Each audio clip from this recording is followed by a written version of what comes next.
ఉన్నట్లుండి గుక్క పెట్టి ఏడుస్తున్నారా? కాలుపై ఇలా చేస్తే చిటికెలో నవ్వేస్తారు. పిల్లల నిర్మలమైన నవ్వు చూస్తే మనసులోని బాధ అంతా ఇట్టే మాయమైపోతుంది. అయితే ఒక్కోసారి పిల్లలు అకారణంగా ఏడుస్తుంటారు.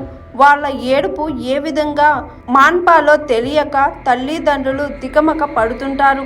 అయితే నిపుణులు సింపుల్ చిట్కా ఒకటి చెబుతున్నారు. సాధారణంగా పిల్లలు ఆకలిగా ఉన్నప్పుడు, అలసిపోయినప్పుడు, అనారోగ్యంగా ఉన్నప్పుడు ఏడుపు ద్వారా తమ బాధలను చూపిస్తుంటారు.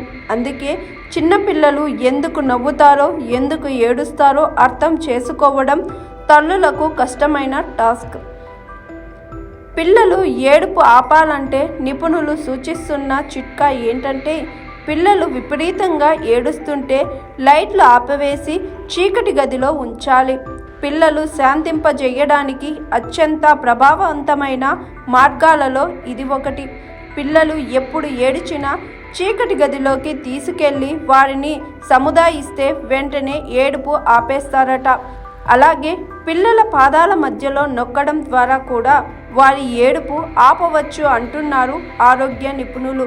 ఒకవేళ కడుపులో గ్యాస్ కారణంగా ఏడుస్తుంటే ఈ ఉపాయాలు ఉపయోగించడం వల్ల నొప్పి తగ్గుతుంది. పిల్లలు కూడా ఏడుపు ఆపుతారు. కొంతమంది పిల్లలు జలుబు వల్ల వచ్చే తలనొప్పి వల్ల కూడా ఏడవవచ్చు. పిల్లల వేళ్లను 3 నిమిషాల కంటే ఎక్కువసేపు చిన్నగా నొక్కడం ద్వారా వారు ఉపశమనం పొంది నిద్రపోతారు. ఇలా చేయటం వల్ల తలనొప్పి కూడా తగ్గుతుంది. ఈ పద్ధతులు ప్రయత్నించిన తరువాత కూడా పిల్లలు ఏడుపు ఆపకపోతే వెంటనే వైద్యున్ని సంప్రదించడం మంచిది.